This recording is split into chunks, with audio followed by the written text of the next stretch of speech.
같이 사도신경으로 신앙을 고백하시겠습니다. 전능하사 천지를 만드신 하나님 아버지를 내가 믿사오며 그 외아들 우리 주 예수 그리스도를 믿사오니 이는 성령으로 잉태하사 동정녀 마리아에게 나시고 본디오 빌라도에게 고난을 받으사 십자가에 못 박혀 죽으시고 장사한 지 사흘 만에 죽은 자 가운데서 다시 살아나시며 하늘에 오르사 전능하신 하나님 우편에 앉아 계시다가 저래로서 산 자와 죽은 자를 심판하러 오시리라. 성령을 믿사오며 거룩한 공회와 성도가 서로 교통하는 것과 죄를 사하여 주시는 것과 몸이 다시 사는 것과 영원히 사는 것을 믿사옵나이다. 아멘. 찬송가 603장 태초에 하나님이. 먼저 가사를 읽겠습니다. 603장. 태초에 하나님이 낙원을 세우고 생육하고 번성하라 주 말씀하셨네. 여기 모여 혼인 예배 주님께 드리어 사랑스런 신랑 신부 한 몸을 이루네. 가나의 혼인집에 주님이 계시어 기적으로 복을 주신 주 은혜 힘입어 여기 모여 혼인 예배 주님께 드리니 주님 주신 행복으로 넘치게 하소서.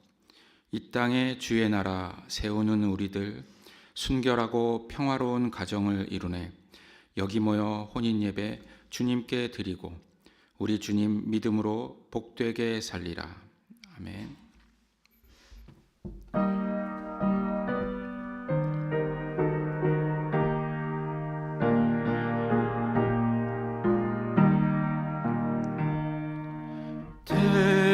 태초에 하나님이 낙원을 세우고 생육하고 번성하라 주 말씀하셨네. 여기 모여 혼인 예배 주님께 드리어 사랑스런 신랑 신부 한 몸을 이루네. 가나의 혼인집에 주님이 계시어 기적으로 복을 주신 주의 힘입어 여기 모여 혼인 예배 주님께 드리오니 주님 주신 행복으로 넘치게 하소서. 이 땅에 주의 나라 세우는 우리들 순결하고 평화로운 가정을 이루네. 여기 모여 혼인 예배 주님께 드리고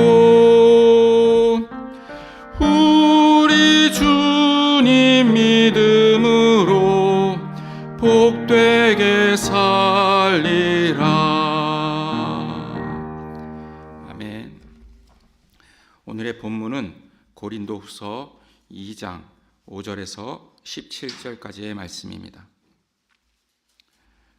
고린도후서 2장 5절에서 17절까지의 말씀입니다.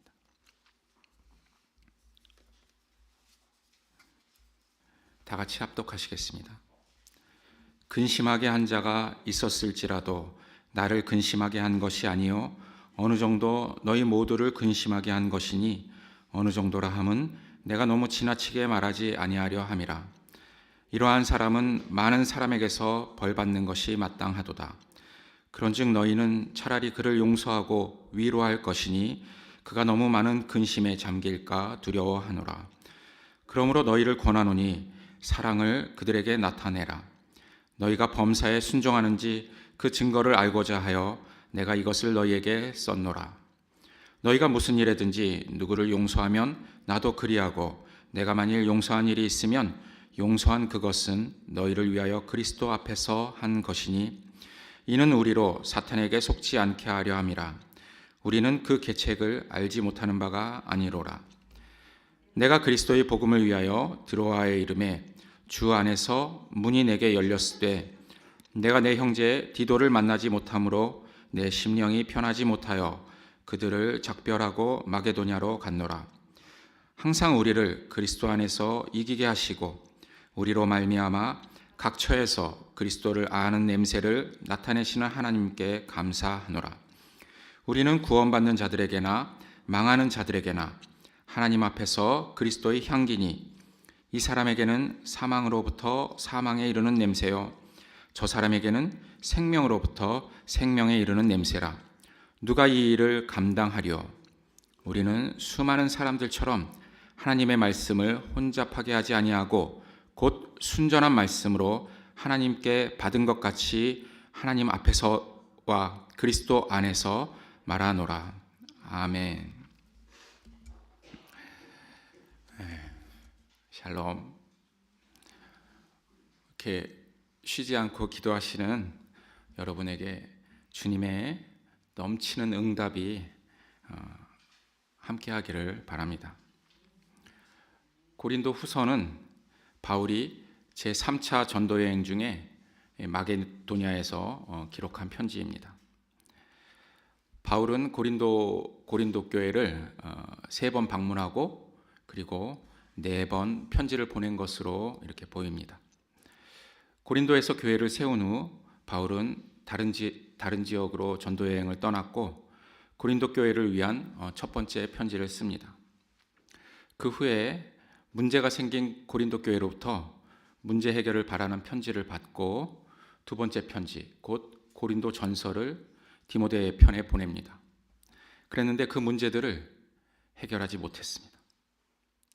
디모데로부터 고린도 교회의 심각한 상황을 전해 들은 바울은 여행 계획을 바꾸어서 고린도 교회를 방문합니다.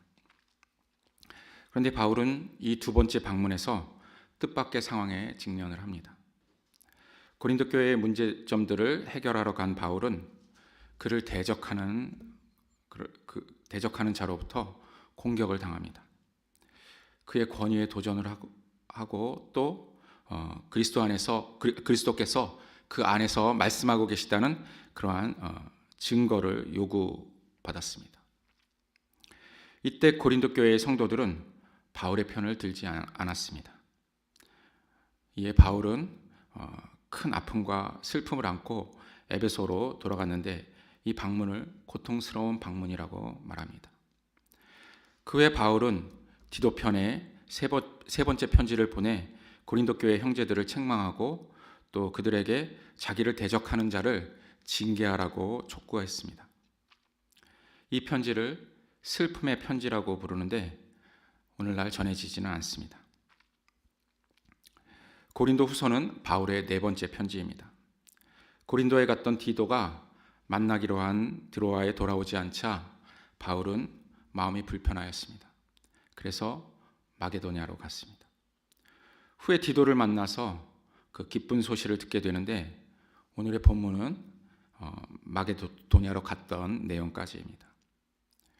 고린도 후서는 이러한 바울과 고린도 교회의 근심 속에서 그러나 또한 사랑의 확신 속에서 쓰였습니다. 본문 2장 5절에서 11절은 근심하게 한 자에 대해 어떠한 태도를 취해야 좋은지 권면하고 있습니다.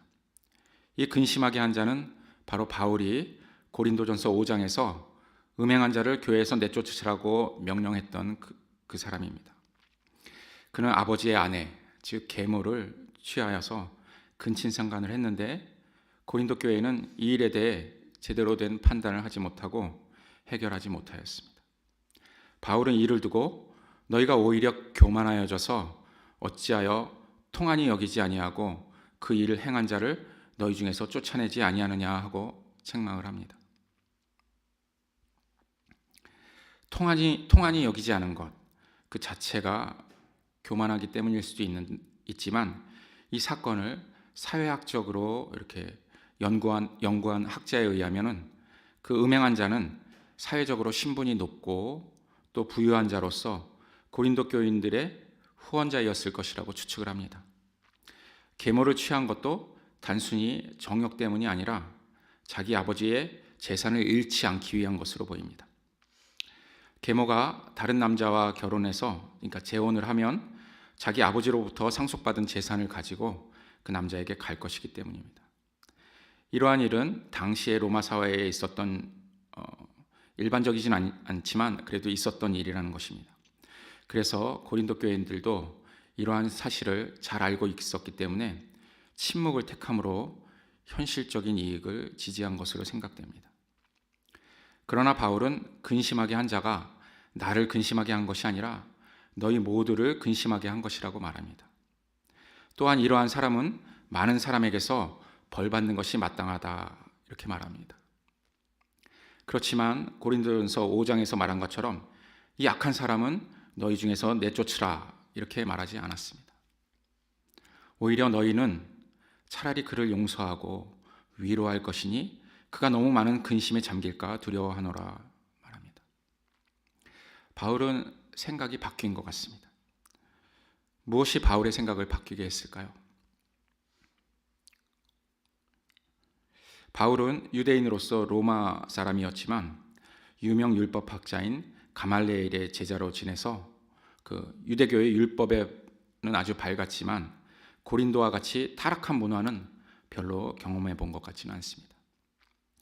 바울은 처음 음행 소식을 들었을 때 그런 음행은 이방인 중에서도 없는 것이라 이렇게 말하였습니다. 상상조차 못할 소식이었던 것입니다.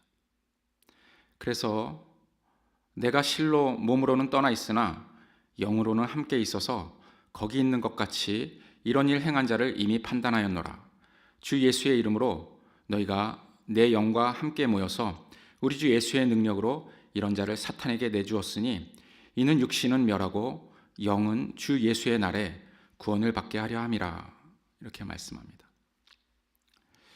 또한 묵은 누룩을 내버리라 이러한 말씀으로 너희 중에서 내쫓으라고 권면을 합니다. 이랬던 바울이 이제 오히려 그가 너무 많은 근심에 잠길까 두려워한다고 말하고 있습니다. 아마도 고린도 교회는 바울의 편지에 따라 뉘우친 후에 그를 징계한 것 같습니다. 이러한 태도의 변화에 바울은 그러므로 너희를 권하노니 사랑을 그들에게 나타나라 이렇게 말합니다. 그리고 편지를 쓴 이유를 밝히고 있습니다. 9절을 함께 읽어보겠습니다.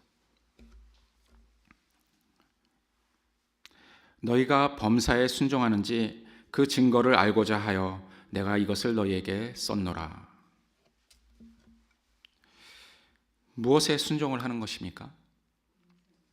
네, 범사에 무엇에? 네, 그 범사에 사랑에 순종을 하는 것입니다. 사랑에 순종하는 것은 용서하는 것으로 나타납니다. 그래서 10절에서 너희가 무슨 일에든지 누구를 용서하면 나도 그리하고 내가 만일 용서한 일이 있으면 용서한 그것은 너희를 위하여 그리스도 앞에서 한 것이니 라고 말씀하십니다. 우리의 용서는 무슨 일에든지 하는 것입니다. 그리고 이 용서는 그리스도로 말미암는 것입니다.